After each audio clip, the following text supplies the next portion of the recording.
boqinaarra Waaqayyo guddaadha. Ameen. Maqaan isaa galateeffamu. Sakkasitti guyyaa kana nuu kenne Waaqayyoon galateeffadha. Ameen.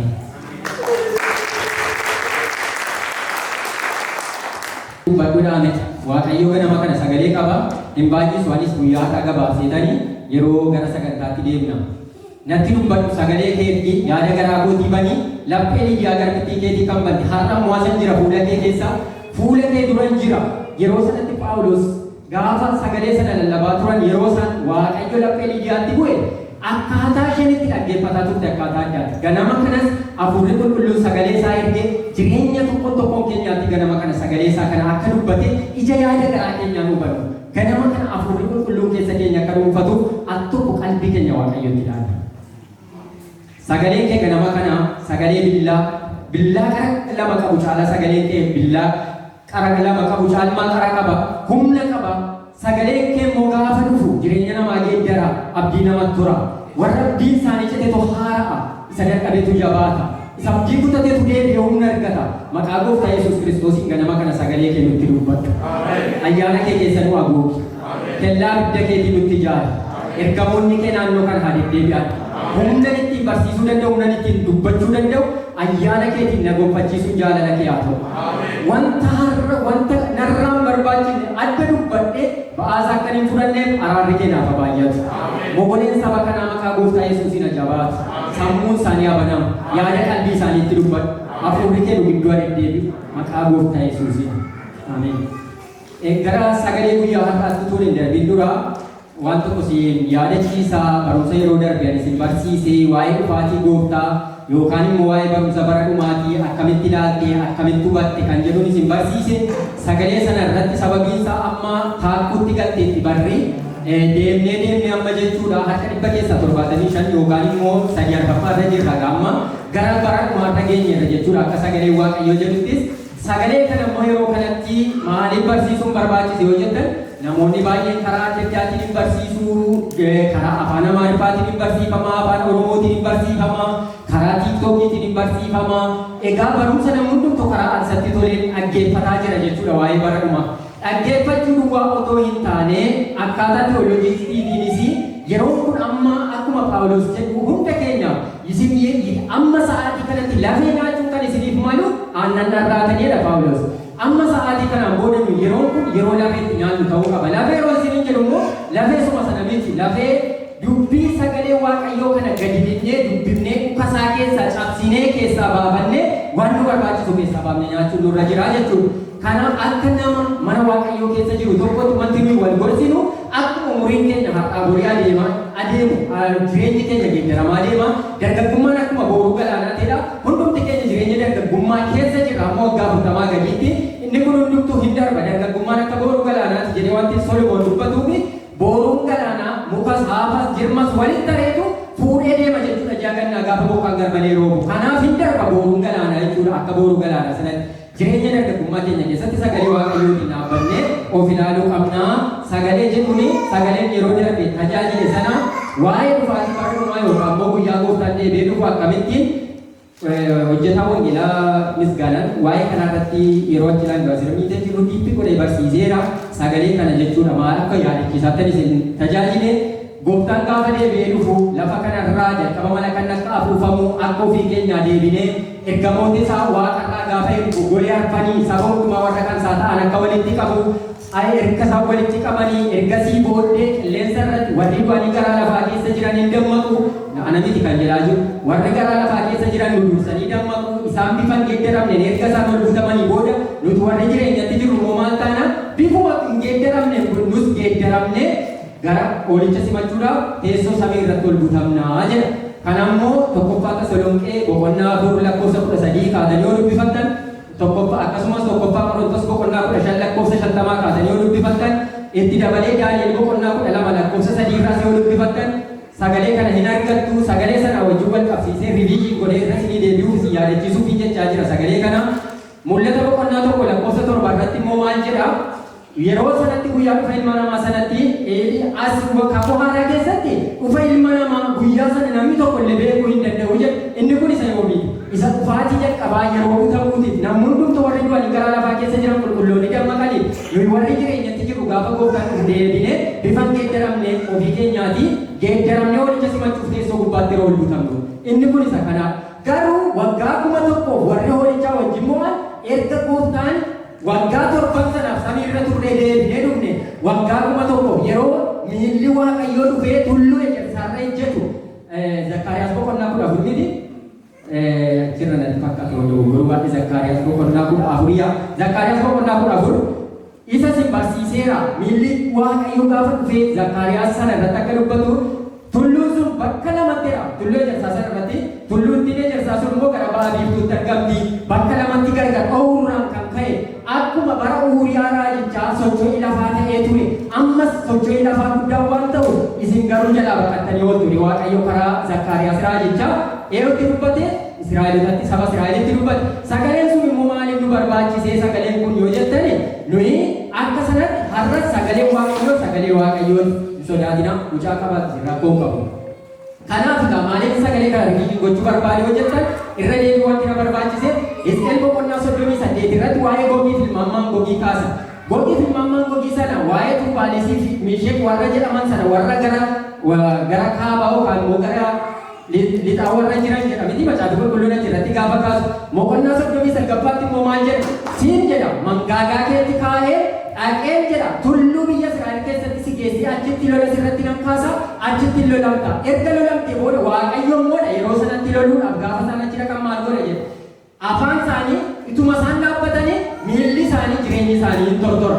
achumatti tortora iji isaanii utuma isaanii ilaalanii qaroo isaa keessatti tortora arrabni isaanii afaan isaanii keessatti tortora waaqayyo waan biraadhaan hin lolu kanumaan achitti nu tokkodhe iddoon awwaalaa dachaa sana keessa ta'aa jechuudha eessa tulluu lafamma miilli waaqayyo hojjetu biyya Israa'el sana keessatti jechuudha boqonnaa 39 sana dubbisaa Hisqeeliin jechuudha sagalee sana irratti hin argattu eegaan sagalee kana irratti walumaa gala gooftaan gaafa deebi'ee dhufu akkasittiin akka hundumti keenya qophoofne akka eeggannuu fi waa'ee dhufaatii bara dhumaa akkamitti dhufa eessatti dhufa yeroo qalbii dhidhiirannaa jiraayee deebaa isaan dhufuu kana na gaafatee ture yeroo kamiin yeroo waggaa 7 sanatti eeyyee isa waggaa 7 sana keessatti akkuma nu jiyooloojii nu barsiisanitti akka gaafatame deebiinuu kennanitti rakkina waggaa 7 sana keessatti qalbii dhidhiirannaa jira maaliif warri waaqayyotti namanne hin butaman yeroo sana hin hafuas lafarra jiru wanta ta'e yeroo sanatti gidiraa guddaatu jira jechuudha rakkina guddaa jira gidiraa jira beelatu jira waraanamu jira mallattoo 566 ofuma walitti kennan kana dhiisaase isheen kun mata dureedha inni guddaan yeroo sana dhufa maaliif hamma bitta waaqarraa gadi buusutti iyyuu waanni kana jedhee kan hin amansiifachuudhaaf warri lafarratti hafan sana mallattoo sana kennu inni guddaan yeroo sana haa ta'u malee har'a ka'anii har'a Yesuus Kiristoos gooftaadha jedhanii warri morma isaanii kennanii mootummaa waaqayyootti galan jiru. Ameen. Yeroon sun egaa yeroo araaraati. Ishee kam ishee waggaa 7 sana keessatti. Waggattiin 7 sun immoo Ermiyaas yoo dadhanii raajii Daani'el boqonnaa 9 irraa kaatanii dubbiftan waa'ee booji'amuu saba Israa'elii yeroo isaan biyya Baabiloon turanii wajjin walitti isa sana immoo akkamitti walitti dhahoo jettan Ermiyaas boqonnaa 29 irratti yeroo sabni Israa'el booji'amanii gara biyya Israa'elii biyya Baabiloonii keessa turani waaqayyo karaa raajii Ermiyaasii maal jedheen numa deemtaa achuma dhaqxaa dhaqxee numa warra mooticha Baabilooniin harka isaa jedhan si galchaa Baabiloon ulee bokkuu kan inni itti dubbateef sababii kanaatiin yeroo san dirqama hinuma deemtaa yeroo raajichi sobduun sun gidduudhaan ka'eessa Ermiyaas raajii sana kaasee inni garuu waaqayyo dubbate karaa Ermiyaasiin dubbate sun waggaa 70 himmatu inuma deemu kaasanii sagalee kana nu barsiisanii hojii irra deddeebi'ee yeroo baay'ee isinitti dubbate achi gaafa dhaqxu immoo horiin qottaa hin haramtaa hin fuutaa hin heerumtaa achitti hortee baay'attanii waaqayyotti dubbate ishee sana immoo Daani'el ituma biyya boojuu keessa jiru yaadate maal jedhe amma jedhe gaafatuun yeroon isaa yeroo galgalaate naan kadhadhe waaqayyoon waa'ee cubbuu saba kootiitiif waa'ee booji'amuu saba kootii yaadadhe hiikamuu mandara saba kootii yaadadhe ilmaan koo dhangalaasii waaqayyoon kadhadhe sababii sanaan gaafa waaqayyoon kadhachuudhaaf waa'ee saba kootii waaqayyoon kadhachuu jalqabu ergamaan waaqayyoo galgala gara koo dhufee natti dubbate waa'ee sana ituun kadhadhu cubbuu saba kootiif jedhe inni Ermiyaas karaa waa'ee booji'amuu keenyaa kana dubbatee ture amma kamittiin raawwatama kan jedhu gaafa kadhadhu yeroon sun immoo 7 jedhe waggaa 49ffaa isaaniitti jechuudha booji'amanii waggaa 49ffaa isaaniitti yeroo Daani'el waa'ee raajii Ermiyaas raajii sanaa waaqayyoo qalbii dhidhiirratee kadhataa ture jechuudha. Egaan sagal waa'ee subaa'ee Daani'elii kan isinii fide waa'ee subaayee kan jedhamu sana irra caalma ilaa wanta isinitti himu ana umman beeku hamma nu bakkeen isinitti himu. Macaafi qulqulluun diibii gadi fixanii barsiisuun keessumaa macaafa mul'ataatiif raajii Daani'eel baay'ee isaa ulfaata. Asuma ammoo yeroo isinitti himu ba'aa isinitti ta'an miti. Dubbisaa qulqulluun isinii keessa. Ameen. Kanaaf sagalee sana irratti wal qabateetu waa'ee torbaa sanaa wajjin gaafa laaltan isheen waggaa torbaa yookaan immoo waggaan torban sun gara dhumaatti jiraa ishee namoonni akka barsiisanittis akka namoota irraa baranneetti jechuudha. Hamma hubannaa keenya kan nuyi walitti himnu waggattiin torban sun yeroo gidiraa akka turte waggaa torban sana booddee gooftaan egaa ija keenyaan iji isaanii arguun ni jedhu sun mul'ata boqonnaa tokko lakkoofsa torba sana irratti ija keenyaan kan nuyi gooftaa Yesuusiin arginu yoomi waggaa torba booddee samii irraa gadi buune waggaa kuma tokko dhufee biyya lafaa bulchaa jedhamte. Sababii kanaaf inni yeroo sana waaqayyumatu mootichatu lafa kanarra dhufee nu bulcha jechuudha. Hin jiru yeroo sana mootonni biyya lafa Jarmanii Itoophiyaanis Itoophiyaanuma taateetti fufti barcuma firdii adiin jedhamu garuu waggaa kuma tokko booddee ishee kana beekuutti isin irra jira. Barcuma firdii yookaan immoo adiin jedhamu yookaan immoo isa xumura firdii Kiristoos duratti kan nuyi yaadnu waggaa kuma tokko booddee erga lafa kanarra turre gooftichi dhufee lafa kanarra miilli isaa tullee jedhaarra jedhe booddee waggaa kuma tokko booddee firdiin gaafa kennamu ishee xumuraa sana irrattitu isa booda firdii kan biraan jiruudha. Yerusaalem ishee haarawaa karraa gadi buuti mul'ata 22 irratti isa dubbatu sana. Ameen. Ishee waaqa haaraa lafa haaraa qaba. Kanaaf garaan keessan irraa faminanatti samanaa abbaa keessanitti samanaa. Mana abbaa kootii keessa iddoo bal'aatu jira. Utuu jiru ta'ee silaa isinitti nan hima. Aannan deema dhaqeen iddoo isinii qopheessa deebi'ee nan dhufa. Ofii kootiin isin fudhaa. Isinis anuma wajjin bara baraan achi jiraattu. Ameen. Isheen sun egaa qophooftee jirti. Yerusaalem jechuudha. Isa kanaadha maqaan Waaqayyoo bara baraan eebbifamu. Neemanni koo na eegaa hidhaame. Qophooftee na eegaa hidhaame. Galanni isaaf haa ta'u. Kanatti wal jajjabeesse. Amma beeknu kanuma amma hubanne wal hubachiifna. Ganaa walirraa baranna yoo dogoggorre immoo sagalee Waaqayyooti yoo narra dogoggorre laabooriin boorufee kanan dogoggorre kanan isinii sirreessa akkasumas jedhe rakkoo tokko qabu sagalee Waaqayyoo dabalatee jechuudha. Miti maqaan isaa eebbisu sagalee guyyaa har'aatti deemuudhaaf waamama mata dureen koo guyyaa har'aa waamicha fiixaan baheera. Ameen. Waamicha fiixaan bahe. Waamicha fiixaan bahe kan jedhu wangeela Maatewos boqonnaa 4:18 hamma 22 yoo dubbifannee waa'ee waamichaati. Inni seenuudhaaf Phexros waa'ee Phexrosiin ilaalla guyyaa kana jechuudha. Bartoota gooftaa Yesuus Kiristoos yeroo jalqabaatiif waame keessaa inni jalqabaa Indiriyaasii fi Phexros jechuudha miti. Isaan kun warra arfan jalqaba waamaman keessaa jechuudha warra inni maqaa dha'uudha jechuudha. Bishaan kana hodhuu rakkoo qabni Paawulos ilmi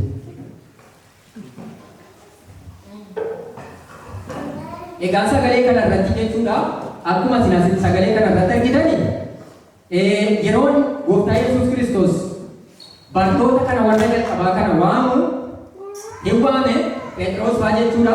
Kottaa ammaan booda maal jedhee utuu isaan qurxummii qabanii isaan waame miti amma booda yeroo asitti ammaan booda nama kan walitti qabdaniin isin godha malee qurxummii kan qabdan miti kanaan booda nama kan walitti qabdaniin isin godhaa jedhee jeneraalii kan galeef Waaqayyo gooftaa Yesuus Kiristoos asitti.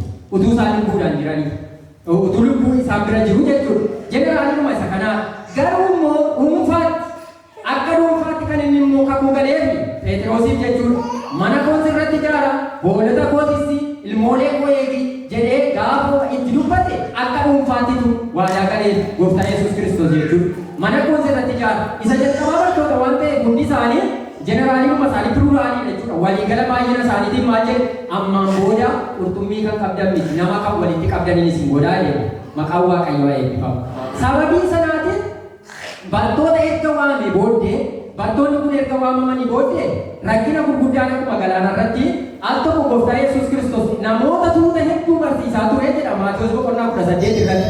Tuuta sanaan hedduutu barsiisaa jiru hin dirqisiise bartoota maal jedhee ani tuuta si qeena dura ce'aa gara galaana gamaa sana deemaa jedhanii kana booddee hin geessu amma si dirqisiise hin deeman bartoonni jechuudha. Maal yaabbatanii galaanarraa jalbaa yaabbatanii jechuudha. Hindee yabaluu ni jalqaban jechuudha. Kana booda amma gooftaan immoo isaan dhiisee isaan erga isaan gara galaanaatti dhaqanii bidiruu isaanii yaabbatanii galaana ce'uudhaaf gara gamaatti deeman gooftaan immoo gara tulluutti ol bahee kadhannaa jalqabee jedha erga sagantaa geggeessee tuuta sana geggeesse booddee erga tuunni sun biraa deeme kadhannaa gaafa itti fufee kadhatee xumuru galgala sana qophaadhuma isaa kadhachaa ture akka carraa ta'ee qilleensi jabaan galaana irratti itti ka'e.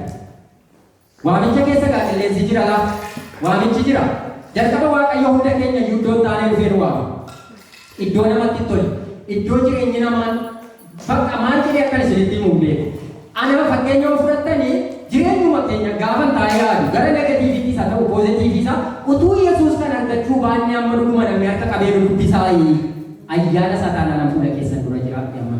Ayyaana Yesuus Kiristoos utuu ta'uu qabaate annama harka fuula keessan dura dhaabbatu miti. Maqaan Waaqayyoo haa eebbifamu. Egaa lafa inni dhufee nu waame sana yaadachuu qabna laa. Maaliif amma gaa anis isinis har'a waamamneerra. Boru waan baay'een nu eega. Lubbuun nu eega. Waddaan nu eega. Dhalootan nu eega.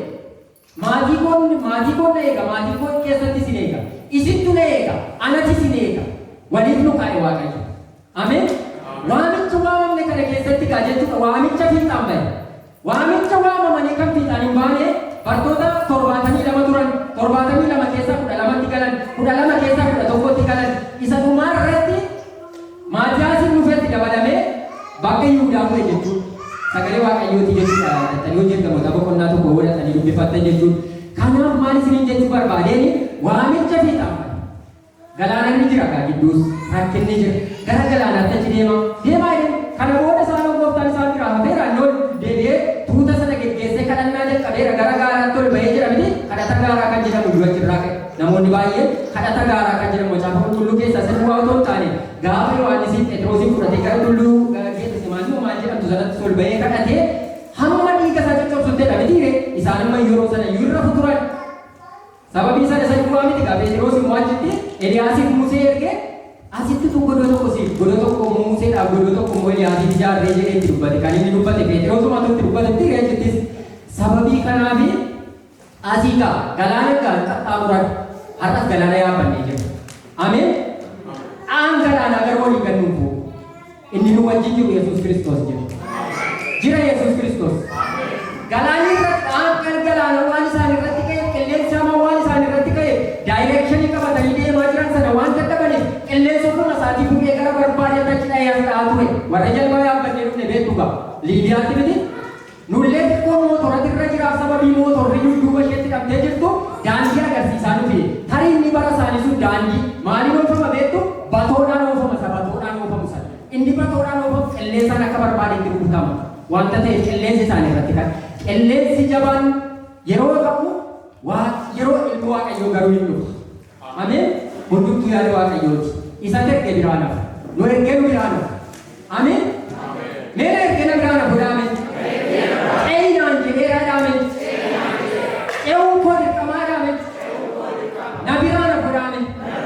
Ilmi Waaqayyoo sa'aatii sanaa jalqabeetu halkan lafa kadhataa ture ka'ee gaafa inni galaana sanarra deemaa dhufu maal ta'e jedha. Isaan ekeraadha si'anii sodaatan jedha. Ekeraa miti ilma Waaqayyooti. Galaana irratti gaafa argan maal jedhe Phexros. Anis gara kee dhufa jennaan kottu kaa'ee kana booddee qaayilite gaanis jalbaa sanarraa utaalee bishaan irra deemuudhaaf gaafa inni itti litu bishaanni gaduma fudhate gaafa inni jedhu maal ta'e harka boona qabee eeyyee harka isa gara Waaqayyootti gara gooftaa Yesuusitti.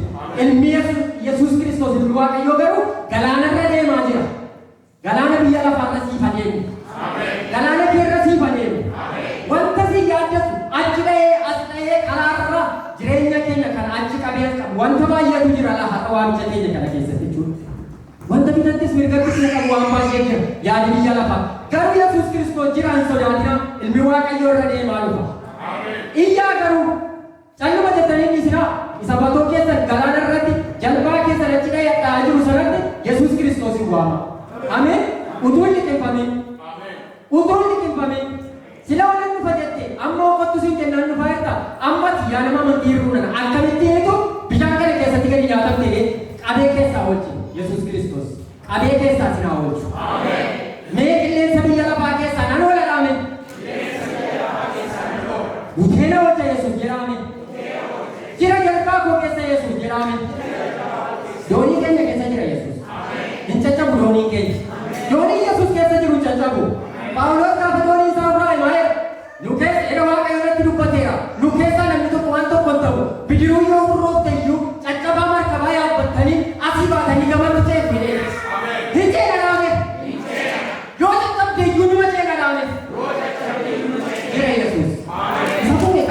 irra ongoo isaatii miila isaatii deemaa dhufe maqaan isaa eebbifamu.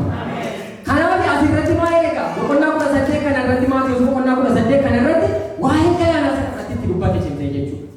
Galaana kooti galaana waan nutti ta'ee jiru obboloota koo waan baay'ee kan nu liqimsuuf galaana nutti ta'ee jira. Yesuusin ibsanii kophaa deemtuudha kophaan deemnu amma guyyaa har'aatii jalqabnee doonii keenya keessa Yesuusin galfannee wajjin adeemna.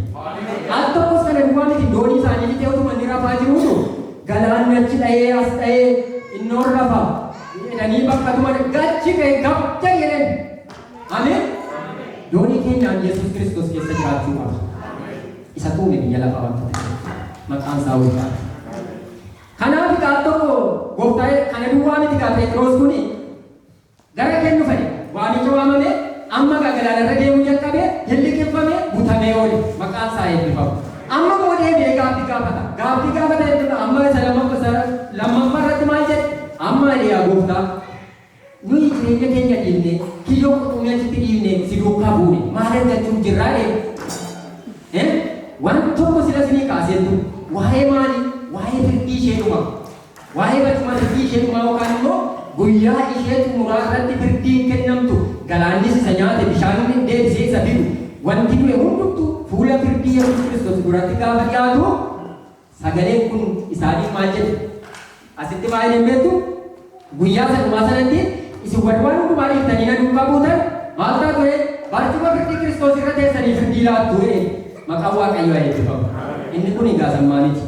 Sababii kanarraan kan ta'etu gaafa gooftaa Yesuus Kiristoos du'ee du'aa ka'e hojii ergamoota boqonnaa tokkoffaatti maal jedhan amma gaayaa gooftaa jedhanii kanaan booddee ati Israa'elii bituu mootummaa deebifta mitii jedhanii isaan amma Yesuus malakaa yaadanii mootummaan isaaniif deebi'u ishee waggaa 1,000 gooftichi walitti dhufee lafa kana jechuudha.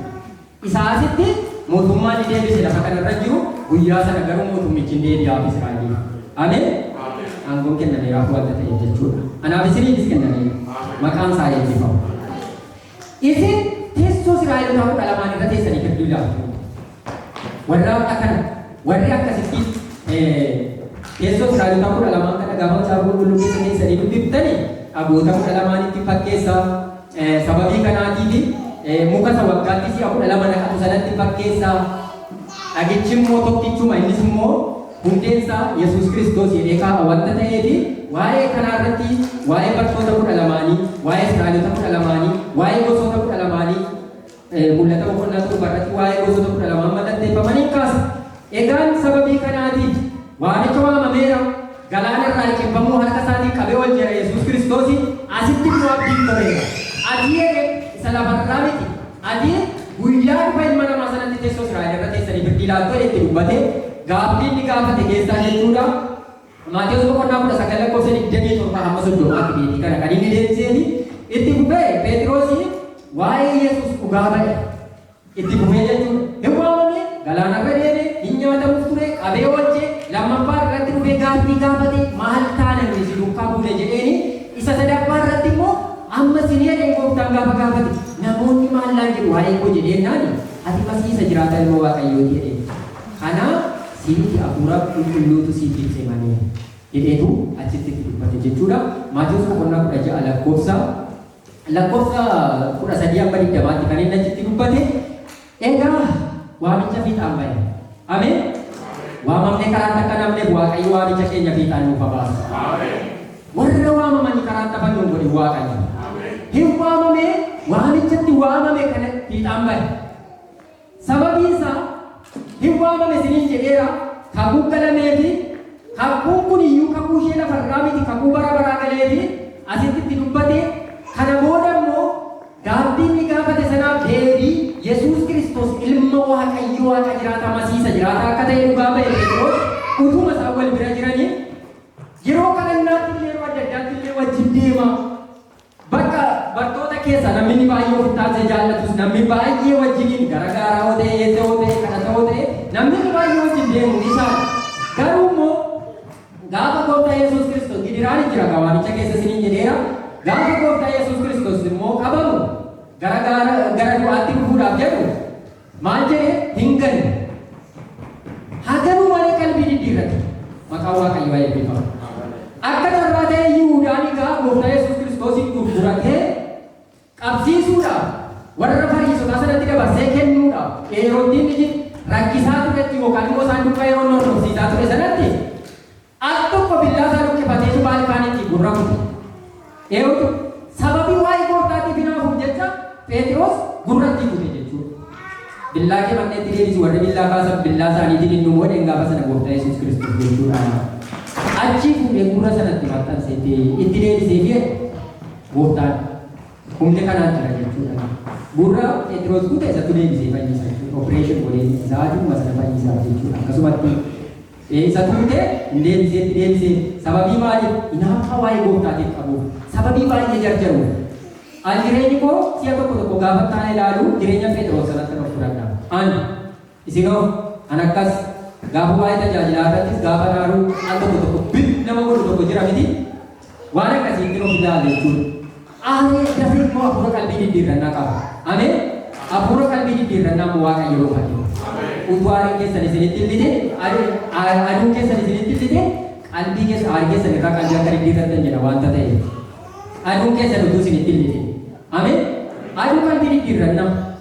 Kanaaf egaa asitti deebi'ee hin galee ati na jaallatta yeroo inni gaafataa turettis si'a meeqa deddeebi'ee gaafataa ture. Gooftaan jechuudha Phexrosiin kana. Eeyyee jedhaanii ture. Garuu guyyaa du'a fannoo gooftaa Yesuus Kiristoos qabamu sana hin galle. Ati utuu daakkoon hin iyye si'a sadii na gantaa jedhe. Dhuguma godhee xomboreetti waan isa beektuuf yeroo inni gurra nama kanaa gurra baalkaaniin kute an argeera inni kun isaadhaa hiriyaasan yookaan immoo namoota bartoota gooftaa isaa duukaa deemaa turedha jennaan lakki anuun beekoo Phexros gaafa sana. Sababiin isaa maaliif humna arganne amma iyyuu duukaa deemaa jiru malee hafuurri qulqulluun isaaniif hin dhufne sammuu isaanii baname. Akkuma keenya kanatu fooniin duukaa deemaa turan jechuudha gooftaa Yesuusiin duukaa. Kanaaf akkasittiin ture gurra isaarraa bitee yeroo gane halkanuma sana jechuudha. Halkanuma gooftaa qabame sana gurra isaarraa kutee halkanuma sana gooftaa gane halkanuma sana lafa barii utuu daakkoon hin iyye si'a sadii gooftaa balee gane lafa barii garuu qalbii diddiirrate jechuudha. Maqaan Waaqayyoo haa eebbifamu. Garuu kan nama ajaa'ibu waamicha fiixaan bahee maaliif jettu yoo jettan haganu malee qalbii diddiirratee eega deebi'ee booda eega gooftaa Yesuus Kiristoos du'ee bu'aa ka'e yeroo jalqabaatiin maal jedhe namni waa'ee gooftaa Yesuusiin dhugaa ba'ee maal jedhe amma isaan gamoo nutti bittimmaanii isaan kaan amma gaafa gooftaan du'ee bu'aa ka'ee dhufee balbala gaddaa isaaniitti banee nagaa isiniif haa ta'u jedhuunitti isaan hundumti isaanii haala biraa keessa turaniiru jechuudha. Maaliif tisseen hoolotaa duraa qabameera bittimmaan akka waan bittimmamaa wayiitti ilaalamaa jiru waan ta'eef yeroo sanatti humna qaban waan ta'eef. Garuu ilmi Waaqayyoo gaafa du'ee bu'aa ka'ee dhufe maal jedhe macaafa mee jiraata sammuu keenya Waaqayyo nuuf haa. Ijattiin macaafa qulqulluu banu akkaataatti macaafa qulqulluu fudhachuun nuuf ta'u Waaqayyo gooftaan ija yaada garaa keenyaa nuuf haa. Ija yaada qalbii keenyaa nuuf haa. Ammatu hubannaa macaafa qulqulluu nuu kenname sammuun keenya baname isa guddaadha jechuudha. Isa booda isaan ammas egaa baay'ee isaa sagalee kana irratti gaafa teessanii ilaaltan Phexros hojii inni hojjete kana duwwaa miti gaa. Amma jedhan namichi inni sila hojii Waaqayyoo hojjetu nutti waamame sun jedha. Hojii ergamoota boqonnaa tokko irratti dubbachuu barbaadan waa'ee eenyuu kaasa? Waa'ee Yihuudaa kaasa. Inni nu keessaa qaba egaa amma hoolicha goofticha Yesuus Kiristoosiin diinaara 30tti gurguratee nu keessaa ofii isaatii dhaqee lafaan bitateera. Ofii isaatii immoo achitti lafa dha'ee ofii isaatii tarsa'ee mar'umaanni isaa lafa guute sababii sanarraan kan ka'e naannoon sun Akaldaamaa jedhamee waamame. Akaldaamaa jechuun immoo iddoo dhiigaa jechuudha. Kun immoo Israa'el keessatti beekamtii argateera jedha. Lakkoofsa 19 irratti jechuudha hojii ergamoota sana. Egaa amma maal gochuu qabna? Erga namni tokko nu keessaa irratti amma gaafa fannootti nama nu duukaa deemee fannifamuu Yesuus Kiristoosiif butamuu Yesuus Kiristoos warra arge hamma gaafa sanaatti nama nu duukaa deemaa ture keessa bartoota nama lama fida. Waaqayyoon kadhadhaa bakka buusnee nama 12 taaneetti fuudhna. Ameen. Jedheetu Phexros dubbate jechuudha. Amma gaa yeroo itti dabaluuti. Eenyu dabalamuuf jechaa jira? Maatiyoositu dabalama gaa jechuudha. Barsaabaas inni jedhamu yookaan Yoosef yookaan immoo Barsaabaas inni jedhamu ixaana san fuune gaa. Ixaana eenyuun ga'e Maatiyaasiin ga'e bakka Yihuudaa bu'ee hojiitti fufe. Erga hojiitti fufee booddee waan isin ajaa'ibu jalqaba lallaba humnaa lallabuu isaarraan kan ka'e guyyaa tokkitti namichi sumas hin fanniftan Yesuus Kiristoosiin jedheen gaafuma lallabuutti ka'uudha humna argate isumas hin mukatti fanniftan sana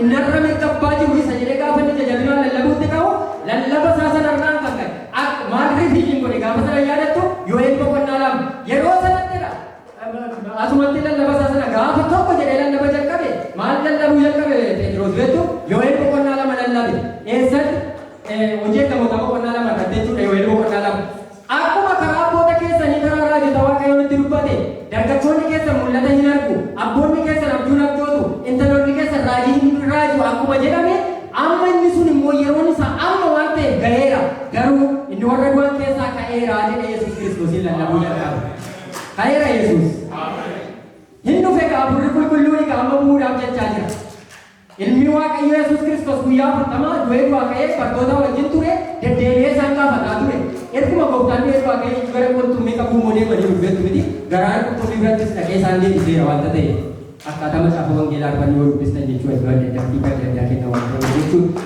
Egaa lammaqa ilmi waaqayyoo erga du'ee du'aa ka'ee guyyaa 40ffaatti gaafa amma guyyaa 40ffaa isaan bira ture gaafa guyyaa 40ffaa sanatti akkuma ammas ilaalaa jirtan kanatti ilmi waaqayyo Yesuus Kiristoos guyyaa dhufa isa xumuraa sanattis ija keessanii hin argitu deebi'ee dhufaa jedhu dubbate. Ameen. Biraa butame inni qilleensaan haguugame gaafa guyyaa 50ffaa turanii hafuurri qulqulluun godhe maqaan isaa ulfaatu. Erga hafuura qulqulluu fudhatanii jalqaba du'ee erga gooftaan awwaala dhiigee dhufe sammuu isaanii ta'a. Sammuu ittiin macaafa qulqulluu fudhatan. Lallaba jalqabe egaa lallaba kana hafuurri qulqulluun egaa ammamu. Ameen. Boqonnaa lama irratti dhufee bu'e miti. Hojii eeggamoota boqonnaa lama irratti bu'e. Har'a inni ani bisin akka bishaanii fidaanii nu keessaa hojii hojjetu yoo nuyi diinee baduu kan isaan salata isaatii qabee ofitti nu deebisu jiru ture gosa. Guyyaa 50ffaa booddee bu'ee har'a inni gargaaraa kan nuyi jedhamne sababii kanaaf ayyaanicha uffannee keessa jirra. Ameen. Hafuura qulqulluu isa gaafa guyyaa 50ffaa bu'e sanatu har'a laala maksima waggaa 2026 keessa jirra miti isa sanatu sababiin isaa hamma gooftaa Yesuus Kiristoos hin dhalatiin itti barri gadi lakkaa'amaa ture waan ta'eef isa bara sana bu'ee har'anaaf sin keessa jira. Boris yoo nuyi darbine dhaloota dhufutti hafuurri qulqulluun ilma barsiisaa namatti dubbata ofii isaatti deebi'ee waammata. Maqaan isaa eebbifamu. Kanaaf ayyaanni Pheenxeqoosxee ni jedhame yookaan ayyaana guyyaa 50ffaa dhufee bartoota irra bu'e isaan isin namoota Yihuudaa namoota Israa'el isaan kun waa dhuganii machaan isinitti fakkaate hafuura qulqulluuti isaan irra bu'e hafuurichaan guutamanii jedhanii akkasii booddee isaan gara biyyoota rabaa biyyoo maal jedhe immoo hafuurri qulqulluun isin irra hin bu'a hafuurri waaqayyoo isin hin guuta biyyoota hundumaa keessa Samaariyaa hundumaa deemtanii handaara lafaati amma handaara lafaatti dubbicha lallabde jettee dubbatee deeme hin guutame hafuurri dhufe isaan irra bu'e isaan guute lama lamaan wal erganii handaara lafaati amma handaara lafaatti wangeela lallabaa turan itti dabalee iyyuu Phaawulosin dhufee booji'e waaqayyo karaa Phexroosii ameen sababii kanaaf hafuurri qulqulluun isin haa booji'u waamichi keessan fiixanaa ba'u gaafa achi dhufe wangeela lallabuu jalqabu erga kana lallabe lubbuu 3,000 guyyaa tokkittiitti gooftaa fudhate ani isin immoo maaliif qophaa'aa jiru ofitti firoomsaa mi'a tokkodha sagalicha dhaga'een jira hafuurri qulqulluudhaan guutameera waamameera